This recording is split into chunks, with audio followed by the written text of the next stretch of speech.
Hello, my name is Andy Mafa. I'm running for mayor of eThekwini, the city of Durban. I just want to share thoughts today about the issue of leadership. Leadership. I mentioned last time when I shared that leadership is a gift, and leadership is a very great gift. But when leadership is bad, leadership can be a very serious curse on the people. People's life can become from bad and become worse. And whenever people rise up into wanting to be leaders, there are many things that leaders begin to put forward to those who are listening, just like I'm doing now. I'm making a proposition to lead this city, and like any other leader, I put certain thoughts and propositions, and I expose how I think and how I look at things. And generally, that's what leaders do. You can't lead without articulating what you see. You can't lead without articulating where you are pointing people to. And you can't lead without telling people where you're going. So it's important that we understand that whenever we listen to leaders, they are taking us somewhere. It's not just rhetoric. They are shaping our perception of things around us. They are telling us how to look at life. And they are telling us how to go where they are telling us we are going to. And I don't want us to take lightly when we listen to leaders talk. Leaders can shape expectations of life. Leaders can shift the way you engage life yourself.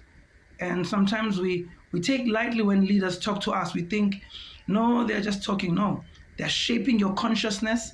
They're shaping your expectation. They can even tell you how far you can go, you know? And this thing, you can even track it from home. Sometimes some people go as far as how far their parents went. Because leadership is a very powerful thing, you know? Leadership is a very powerful thing. Even when leadership is neglected, it can still lead you. It's an environment that you actually live in where leadership is. So I want us to understand how big it is, how big of a deal it is that we are approaching the local government elections. And there are a number of things as citizens of eThekwini that we have been thinking about, concerned about, and we have been actually having some thoughts about political leadership in the city in various ways. If you live in a township like me, you live in a constant water shedding space. That water shedding, I have water probably 8 hours in a day. The other 16 hours, I don't have water. You know, I was never consulted about this matter, but somehow the political leadership in this city made a decision to actually watershed Umlazi. I have water between 4 in the morning until 9 or 10, and I have water in the evening between 4 to 7:30. It's a reality, but that's a leadership decision. Someone sat down and made a decision around the issue of water where I live. You know, I may not understand their logic and their understanding of it. I may think of it because I'm a leader. I can compute and say, possibly these are the reasons. But there's never been a proper consultation around the matter. If there was, unfortunately, consultations they exclude those people who work 9 to 5. Usually these meetings are during the week, during the day, and generally, sometimes people don't know. But anyway, I digress. My issue was leadership. One of the thoughts I want to share with you today about leadership is that whenever we complain, we have actually lost something. Whenever we begin to just complain amongst each other and not do anything and grumble around each other concerning leadership, we've actually lost our leadership agency. We have lost our ability to lead. We've actually abdicated it to whomever we're complaining about. So between leadership and complaining, you almost have two places you need to choose.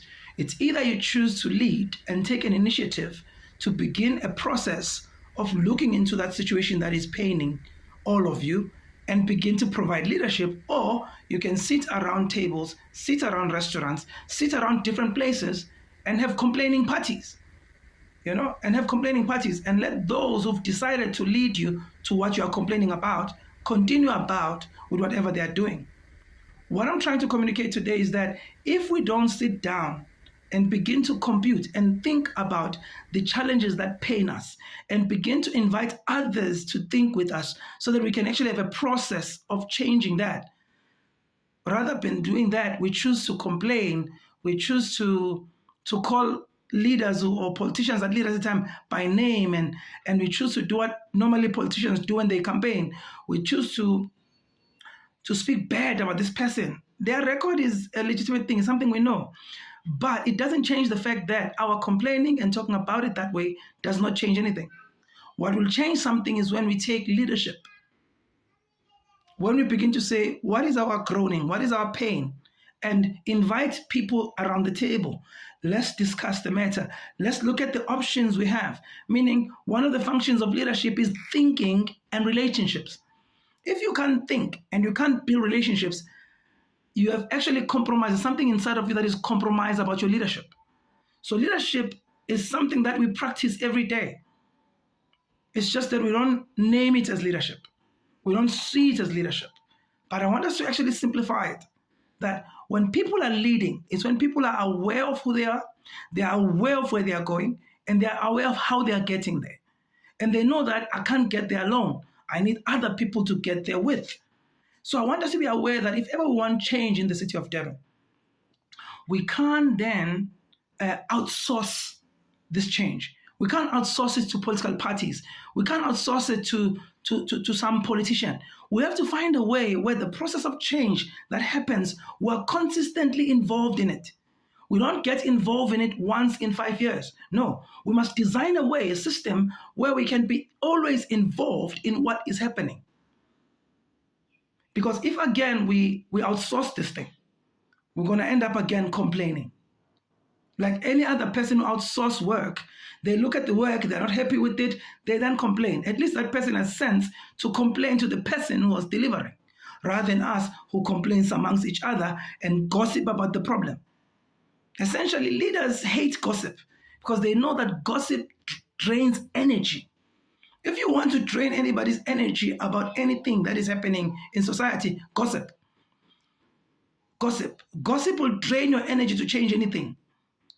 But if ever you were to call people around the table and you sit down and begin to discuss the problem in detail and then discuss together what are the options of moving with this problem forward, I assure you that is always a better option. My desire, my proposition as I'm running for mayor is that we begin to organize ourselves as the community. Why do we need political parties to be in the middle of us and those who lead us? Why do we need that? That's my question. Why do we need these organizations that then take over our political agency and use it for whatever they want? And then we complain that they are corrupt, we complain that they are like this, when we are not organized. The thing is, their trade is to organize us and sell the exchange. The exchange is for our political agency, for their organizing. So they are selling something. That's why they're taking the political agency from us and use it however they please. So why don't we organize ourselves? Why don't we actually, as a community, not as a party, not as a loyalty to anybody, loyalty to anything, as a community, organize ourselves together, decide on what we want next without having a political party in the midst of it? Why don't we do that? What is so difficult about that? So I want to leave you with that thought that we have to lead ourselves. We have to change the city.